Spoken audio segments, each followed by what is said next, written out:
disputent pour savoir qui occupera les places que leur offre le parlementarisme marchand. Ces pauvres chamailleries sont relayées par tous les médias dans le but d'occulter un véritable débat sur le choix de société dans laquelle nous souhaitons vivre. L'apparence et la futilité dominent sur la profondeur de l'affrontement des idées. Tout cela ne ressemble en rien, de près ou de loin, à une démocratie. La démocratie réelle se définit d'abord et avant tout par la participation massive des citoyens à la gestion des affaires de la cité. Elle est directe et participative. Elle trouve son expression la plus authentique dans l'assemblée populaire et le dialogue permanent sur l'organisation de la vie en commun. La forme représentative et parlementaire, qui usurpe le nom de démocratie, limite le pouvoir des citoyens au simple droit de vote, c'est-à-dire au néant, tant il est vrai que le choix entre gris clair et gris foncé n'est pas un choix véritable. Les sièges parlementaires sont occupés dans leur immense majorité par la classe économiquement dominante, qu'elle soit de droite ou de la prétendue gauche social-démocrate. Le pouvoir n'est pas à conquérir, il est à détruire.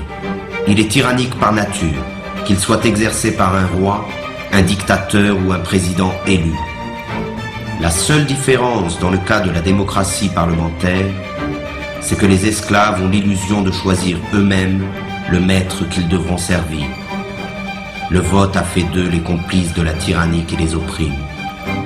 Ils ne sont pas esclaves parce qu'il existe des maîtres, mais il existe des maîtres parce qu'ils ont choisi de demeurer esclaves.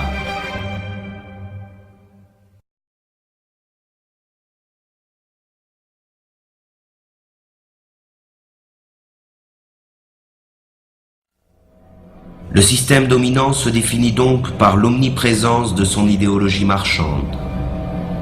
Elle occupe à la fois tout l'espace et tous les secteurs de la vie. Elle ne dit rien de plus que produisez, vendez, consommez, accumulez. Elle a réduit l'ensemble des rapports humains à des rapports marchands et considère notre planète comme une simple marchandise.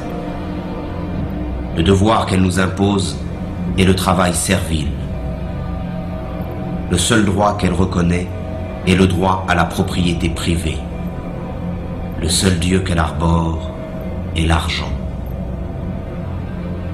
Le monopole de l'apparence est total.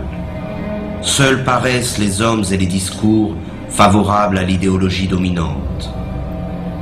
La critique de ce monde est noyée dans le flot médiatique qui détermine ce qui est bien et ce qui est mal, ce que l'on peut voir et ce que l'on ne peut pas voir.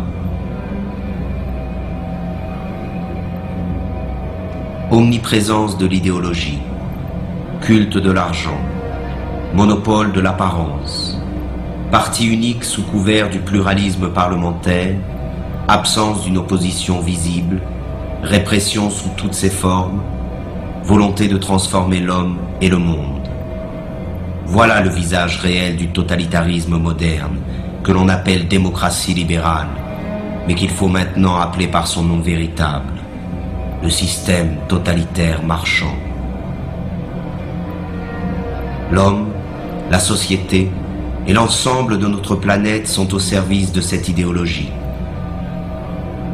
Le système totalitaire marchand a donc réalisé ce qu'aucun totalitarisme n'avait pu faire avant lui. Unifier le monde à son image. Aujourd'hui, il n'y a plus d'exil possible.